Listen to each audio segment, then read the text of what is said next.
안녕하십니까, 척추 박사 닥터왕입니다. 얼마 전에 제가 한번 말씀드렸는데 댓글 리뷰를 안 한 지가 되게 오래돼서 제가 좀 성의 없게 보이는 것 같아서 댓글 리뷰하자고 했거든요. 첫 번째 거는 이게 척추 수술 후에 피부, 수술 부위, 염증이 생기고 고름이 차서 균 검사에서 감염이 확인됐는데 피검사는 정상이라고 합니다. 근데 저 같은 경우가 없다고 하는데 혹시 아시는지요? 이렇게 물어보셨어요. 어쨌든 우리가 염증을 확인하는 거는 크게 세 가지 검사를 해봅니다.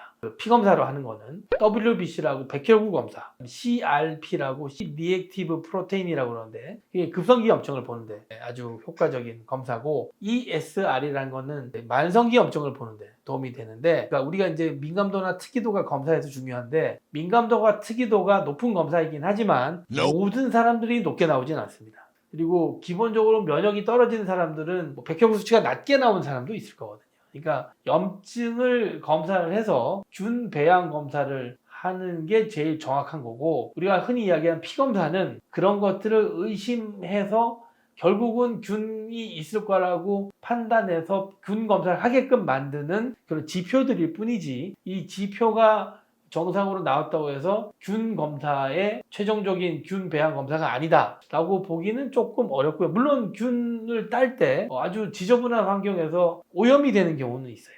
그렇지만 오염이 됐다고 해서 만약에 그 사람은 항생제를 쓰지 않고 피검사 정상이라고 그냥 의사가 본다면 판사님들이 아마 다음에 엄하게 배상액을 내리실 거기 때문에, 이렇게 우리가 이제 배치가 될 때는 가능성이 높거나 문제가 있을 만한 것들을 치료하게끔 의사들은 배웁니다. 그래서 피검사가 정상이라 하더라도 피부 내에서 고름이 생기고 균 검사가 양성이라면은 치료를 하는 게 맞다, 이렇게 판단을 합니다. 이게 대답이 됐으면 좋겠어요. 그리고 두 번째, 저희 어머니께서 변기에서 미끄러지신 다음에 바닥에 엉덩방아를 찧었다. 허리 통증 심한 용사시고 아프다는 분을 만져보면 좀 보는데 아파 골절이 의심되긴 하는데 제가 의사가 아니니 단정질 수 없다. 그런데 이 정도 가지고 대학병원 입원이 가능할까요? 여러 번 허리 골절이나 이런 것 때문에 병원에 갔었는데 허리 골절은 깁스도 안 되고 딱히 치료 방법이 없다고 했거든요. 그냥 누워서 뼈가 붙을 때까지 쉬어라 정도였는데 괜히 우리가 병원 갔다가 이동 중에 병만 키운 게 아닌지 싶어서 여쭤봅니다. 이렇게 하셨는데 엉덩방아를 찧었다면 척추 골절이 있을 가능성이 있어요. 근데 척추 골절이 있는지 없는지 여부를 가장 처음으로 알 수 있는 건 엑스레이거든요. 근데 엑스레이가 좀 애매하다. 그럼 환자의 등을 두드려 봅니다. 등을 두드려 보거나 이래서 통증이 생긴다. 그러면 골절이 있겠구나 생각할 수도 있는데, 의외로 처음에는 골절이 안 보이거나 등을 두드려도 안 아픈 분들도 있어요. 근데 이제 그럴 경우에는 항상 환자를 다음에 오셔서 엑스레이를 찍어보세요.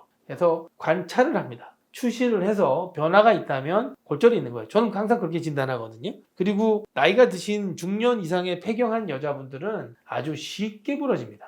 그렇기 때문에 외력이 있고 허리 통증이 있다면 일단 첫 번째로 압박골절 의심합니다. 그게 우선이고요. 두 번째는 질문이 대학병원에 입원이 가능한가? 왜 대학병원을 가셔야 되는지 잘 모르겠는데, 일단은 우리 훌륭하신 대통령께서 대학병원은 이제 중증 환자만 가라고 하니, 중증 환자라고 하면 여러분들은 골절이 중증 환자인 줄 아시는데 중증 환자는 복합 문제가 있는 사람들이 중증 환자입니다. 암, 그리고 골절이 있더라도 기존 질환이 많거나 당뇨, 고혈압, 고지혈증, 심장의 문제 이런 것들 갖고 있는 사람들이 가는 게 대학병원이 되게끔 만들어 놓으셨거든요. 얼마 전에 훌륭한 일을 하셔가지고 의사들이 지금 대학병원을 더 관두는 상태고, 우리 국민들도 의사들이 조금만 잘못하면 엄하게 또 판사들 동원해서 하시기 때문에 이제 점점 어려운 진료를 하지 않는 쪽으로 의사들이 방어 진료하거나 조금만 해도 배상액이 많을 것 같은 진료는 안 하는 쪽으로 아마 이제 갈 겁니다. 여러분들이 안 그럴 거라고 생각을 하고 싶으시겠지만 저희 동료들이나 제가 아는 후배들은 다 그렇게 관두고 있거든요. 그래서 이 정도로 이제 대학병원을 가시기는 우리나라에서 어렵지 않을까, 이렇게 생각하고요. 그리고 이제 오히려 이제 대학병원에서 나온 의사들이 저희 같은 중소병원에 취직을 하는 경향이 굉장히 높거든요. 그러니까 이제부터는 2차 병원에 오시는 게 저는 맞을 것 같다, 이렇게 생각을 하고요. 이게 대답이 되는지 모르겠습니다. 세 번째는 허리 골절이 있다고 무조건 치료 안 하지는 않습니다. 기부스도 채우기, 갑옷 같은 TLSO라는 토라코 럼바 세이크랄 오스토시스라는 게 있거든요. 그걸 채웁니다. 채워서도 골절의 압박률이라고 그러죠. 그게 증가를 하면 30% 이상 압박을 하면은 치료를 하라고 돼 있거든요. 근데 이제 제가 레이전트 할 때는 압박률, 부러지고 나서 보존적 기간 이런 거 없었어요. 그냥 환자가 너무 아파하면 척추 성형수를 하게끔 되어 있었어요. 근데 어느 순간부터 의사들이 과다하게 치료를 한다는 명목 하에 환자들을 바로 치료하지 못하게 하고 있거든요. 골절이 되고 난 뒤에 무조건 3주를 기다리라고 되어 있습니다. 교과서 어디도 3주를 기다리란 말이 없어요. 그리고 압박률 30%도 교과서에 안 나옵니다. 그 압박률이 웃긴 게요. 제가 30%를 넘게 재도요. 보험공단에서 자기들이 30%가 아니라고 우기면 답이 없습니다. 얼마 전에도 제가 4%짜리를 압박률을 있다고 해서 척추성형술을 했는데 자기들은 도저히 아니라고 해서 삭감이 됐거든요. 그럼 의사가 열심히 진료를 하고 환자에게 뭐 시술을 하고 해도 돈을 받지 못하게 되는, 삭감이라는 건 그야말로 돈 안 주는 거거든요. 그러면 의사들이 야 이거 안 해야 되나? 라고 생각하거든요. 그리고 또 삭감률이란 것도요. 구체적으로 말하면 재미가 없으시겠지만 이혈령 비혈령입니다. 코에 걸면 코걸이, 귀에 걸면 귀걸이. 완전 지 맘대로 해요. 완전 지 맘대로. 그래서 의사들이 어느 장단에 춤을 춰야 될지 모릅니다. 임상적 증거도 없고요. 압박률도 지 맘대로 측정하고요. 그 다음에 또 어느 날은 삭감하고 어느 날 삭감 안 하고, 옛날에 해주던 거 지금 안 해주고, 그렇기 때문에 요새는 뭐 아프셔도 3주간 기다릴 수밖에 없습니다. 그 기다리는 동안에 압박률이 증가하고 점점 심해지면은 그냥 외래에서 다니기 어렵거든요. 그럼 입원하시는 게 맞아요. 입원하셔서 경과를 보다가 요새 자기들이 이야기하는 30% 이상의 압박률이라든지 MRI 찍은 날부터 3주입니다. 다친 날은 상관없어요. 왜냐하면 환자가 또 거짓말한다고 생각해서 환자의 말대로 적으면 3주를 카운트를 안 해주거든요. 보존적 기간이라고 MRI 찍은 진단일로부터 3주를 측정합니다. 3주를 안 기다리게 되는 거는 80세가 넘어가면 또 안 기다려도 되거든요. 근데 79세 10개월짜리는 기다려야 됩니다. 이런 개똥 같은 그런 기준이 어디 있습니까? 79세 10개월하고 80세하고 2개월밖에 차이 안 나는데 어떤 사람은 바로 시술하고 어떤 사람은 바로 시술하면 하면 안 됩니까? 그러니까 이게 말이 안 되는 거예요. 그래서 의사들이 사실 이거 보험 규정하고 이러면 할 말이 너무 많은데 뭐 여기서 일단 끝내고요. 너무 또 제가 욕만 하는 것 같으니까. 그래서 일단 압박률이 30% 이상이면 그냥 쉬지 않고 병원에 입원해서 치료를 하다가 척추체 성형술을 하는 게 맞다. 이렇게 판단하시면 돼요. 그래서 이거는 환자가 판단하지 마시고 주치 정도 되는 의사를 찾아가셔가지고 어떻게 하면 좋겠는지 의논하시는 게 좋겠다. 저는 이렇게 생각하거든요. 세 번째, 신경이 눌려서 마비가 오면은 수술 회복 가능성이 있나요? 디스크 수술 이후에 관리 영상도 찍어주세요. 디스크 수술 이후에 관리 영상이 뭔지는 제가 잘 모르겠는데요. 우리가 단골 재활 운동에 들어가시면 우리가 디스크 수술 이후에도 안정화되면 시키는 운동들이 있거든요. 가서 쭉 보시면 되고요. 마비가 오면은 수술 후에 회복 가능성이 있던 없던 수술해야 됩니다.